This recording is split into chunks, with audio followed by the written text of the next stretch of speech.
我们希望很快能再入位。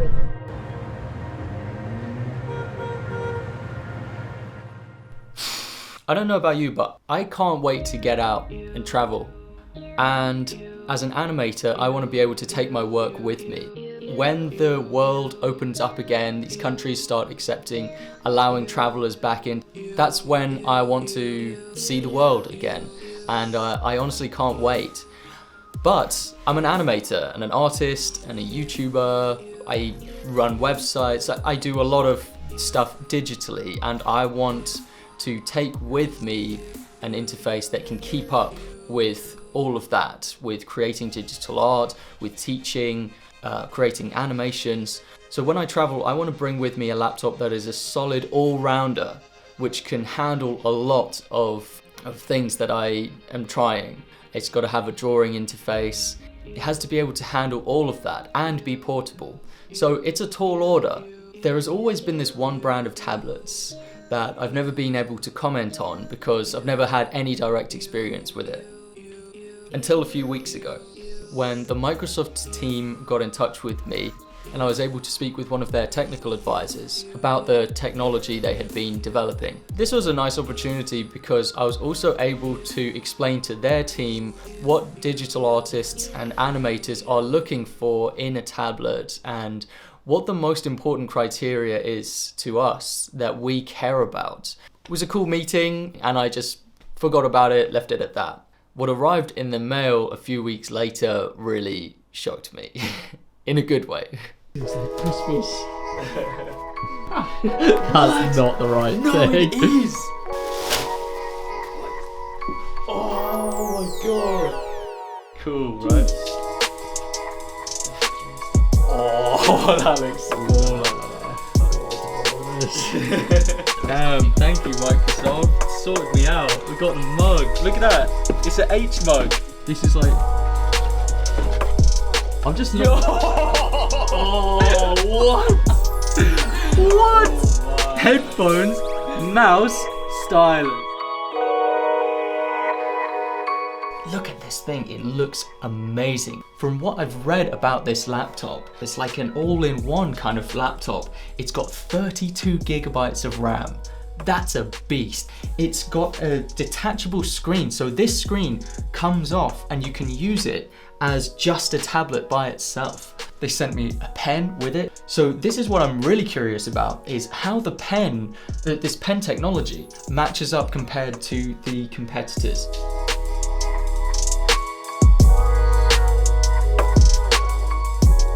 This footage is a little bit out of focus, so you'll just have to take my word for it that the resolution of this screen is really razor sharp. But yeah, you can see here I'm just trying to make marks and looking at the taper, and the taper is okay, especially if you go it with speed, but some of the lines do have like a little bit of a funny way that they taper out, and you know, slow diagonal lines have a wobble to them. You'll find that with most tablets, and I'm in Photoshop right now because when I tried to draw in TV Paint, there was no pressure sensitivity, there was no pressure information coming through to the program, and I'm currently talking to the people at Microsoft about that, and I'm sure they'll be able to fix it, but I wasn't able to demo that in TV Paint.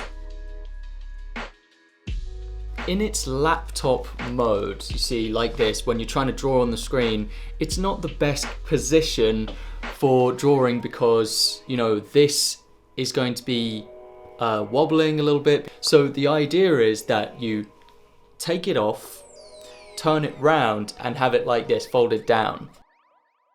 You can't access the keyboard, the keypad. So either way, there's a bit of a limitation here.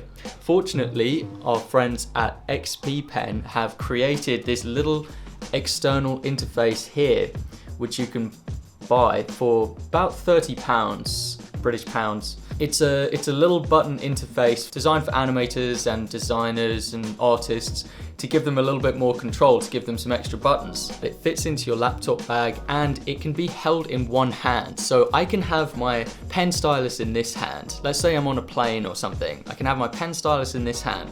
I can have this just in my hand. I can access these buttons by my thumb, or I can set it on a table or something and do it that way. So hopefully with this, it's going to help me get over that problem of not being able to access the keypad. As animators, we love efficiency. It's very important. You're drawing hundreds of frames. You need everything to be as efficient as you can possibly get them. They're programmable keys and there's a dial here. So load on my most used keys onto here and that should hopefully be enough. We'll see. Once I had programmed my keys, it did make it easier. However, it was still a bit of a balancing act to have the tablet on my lap. The way that you have to unclip it, it's a little bit fiddly. It's something you don't really want to do when you're on the go. The mode where you take it away from the keyboard, I would guess that I'm probably not going to use that as just a free tablet that often. I'm probably always going to have it attached to the keyboard. So after trying all three different drawing modes, my first impression is that I will actually be using the ordinary laptop mode for most tasks, including drawing. To prevent the screen from bouncing around, I would just make sure to have it backed up against something like a wall.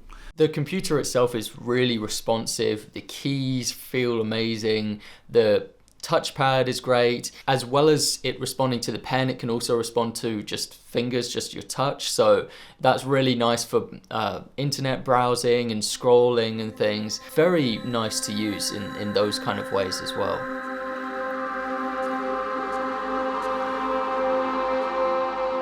I had this thought about computers and people, and how people have personalities, and so do computers, so does technology. Just because it's inanimate, it's not a living organism, arguably, doesn't mean it doesn't have personality. If I were a computer, I would probably not be a specialized piece of hardware that's really good at just doing one thing.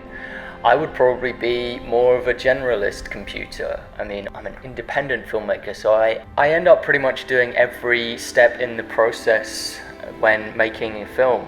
So that requires me to be good at a lot of different things, and that's what I do. And the computer is like a companion to that.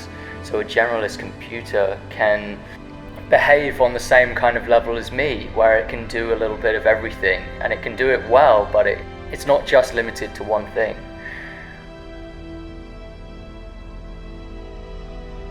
Computers and technology are sculpted around us, around our limitations and around what we need. And so in that way, they're kind of made in our own image. The technology that is created every year reflects where we are right now, and what we struggle with, and what we need, what we want. All of your items, all of your possessions, through them you get like a collage of who you are as a person. It's like your personality is reflected in the things you own. Perhaps that's inaccurate because limitations of wealth and resources at our disposal. But it's turned me onto a new kind of subject of interest. First off, I just have to acknowledge what a privileged position I'm in. I have this choice between these two amazing tablet computers, the Wacom Companion 2 and the Surface Book 3. So I just have to acknowledge that. I know I'm like insanely lucky. So I want these computers to do a lot of different things. To write a book, to edit videos in Premiere and After Effects, animate and create digital artwork using Photoshop and TV Paint. The Surface Book 3 tries to be all three. It's definitely got the computing power to edit videos, and it tries to compete with the drawing tablet interface. I have found that the place where it's lacking the most is in the drawing features. It's a good start, but it doesn't quite match up against the Wacom brand because they specialize in drawing technology. For writing, Surface Book 3, any day, any day. For editing videos, the Surface Book 3 takes it again because it's more powerful. You're not going to experience as much lag. And also, if you're looking to just browse the internet and do average everyday tasks, I would give it to the Surface Book 3. It's very easy to use. It feels very nice to use just as a regular computer. For drawing, anything related to drawing, the Wacom Companion 2, actually the modern day version, the newer version of this Wacom Companion 2, I believe it's the Wacom Mobile Studio, which has even better specs. While I would love to have the generalist computer that does everything, I'm going to have to choose. Is it more important that I have a comfortable typing experience, or is it more important that I have a better drawing experience and I'm actually able to utilize all of those little levels of pressure sensitivity that the Wacom has, rotation of the Wacom pen? It's mastered all of that with the Surface Book 3. What I am going to be using it for is going to the cafe and writing my book in the cafe and just general browsing downstairs in the living room. The Surface Book 3, definitely am going to be using it for that. It feels really nice and easy to use. The odd bit of feedback I'll give to my students here and there where I draw over their work, Surface Book 3 again.